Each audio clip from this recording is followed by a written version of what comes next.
Perseverance is something we got to talk about in today's video, because a lot of people do not persevere or strive for something despite knowing the benefits. People think, it's just too difficult, man. I don't want to go outside of my comfort zone and go into this difficult challenge ahead of me.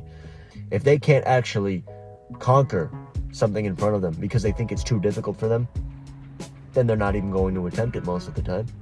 So it's all about perception in this case, right? So we got to think about what makes perseverance. Overcoming stress.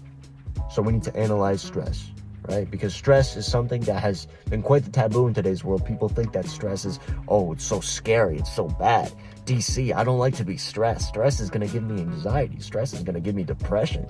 Stress is going to give me too much cortisol, and it's going to shorten my life expectancy and my way of enjoying things and my quality of life and blah. Shut the hell up. No, stress is an amazing thing. It is a positive factor that drives you to accomplish more, okay? We need to break down stress and why it is such a good contributing factor to having more perseverance and just achieving more, taking more action. So let's talk about it. Let's use physical stress as an example. When you're at the gym, right? When you are cranking the last reps of a bicep curl, and you're just like, and the pain is so excruciating sometimes. And you're using, proper techniques, time under tension, all that good form stuff, right? And you have to do 12 reps, and you pansy out at 8.5 reps. You do a little half rep.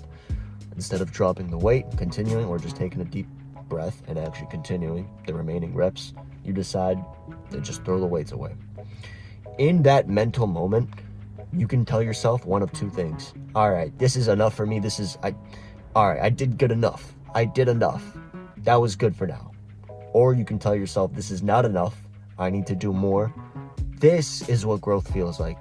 This is the turning point where most people will drop this dumbbell, where most people will say, no, thank you. I don't want to do this anymore. This is what separates me from the majority of people that don't do what's required of them. When you're in that moment of that mental dialogue of pushing past your limits, and you tell yourself you're not a quitter, so you're going to keep going, you need to then show yourself to back up your inner thought of why you're not a quitter, right? And so when you have this behavior and you continue to reinforce this behavior, your brain starts to look in the real world. Your perception is greater than reality. Your brain, your perception will start to look for more ways to prove that initial thought, right? Like if somebody has a negative feedback loop and they think, oh, I'm a loser, this, that, and then they look for more things that contribute to that mental model of them being a loser.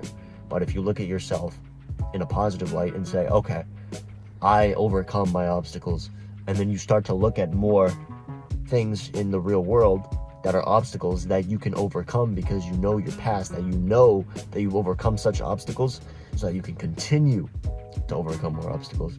So that's all about that mental model of just once you see some sort of idea of like, okay, is this something that I can conquer? If you look at the past of actually persevering, you're going to build that pattern, that habit of persevering in other endeavors of your life. When you tell yourself that you persevere, your brain is now going to start looking for things to actually back that up. It's looking for evidence to back up that claim.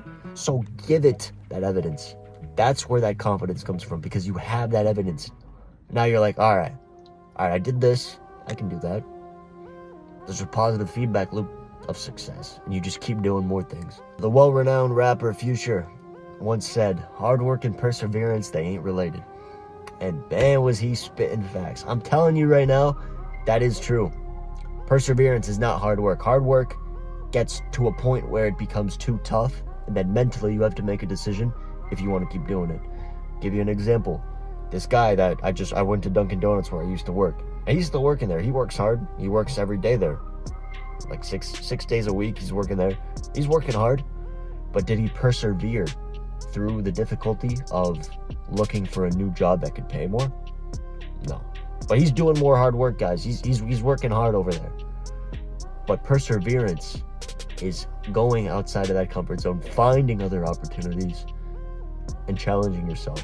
Really, when you just turn this mental model around and thinking that perseverance is that turning point of saying, okay, there's this new achievement that I can acquire. Now, me heading towards that achievement there's this threshold. Once I recognize this threshold, I have to push myself past it, and then whatever I want to have, it's mine.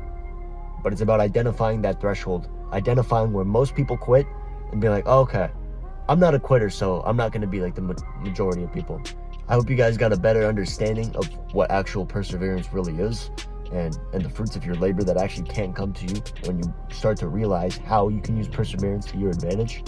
And once again, if you like the video, drop a like, helps me out, subscribe, show the channel some love. I appreciate it. It's one of many more videos to come in the future, and I appreciate whatever feedback you have. Any video ideas, put them in the comments section. I'll see how I can do my little spin on it, maybe shout you out.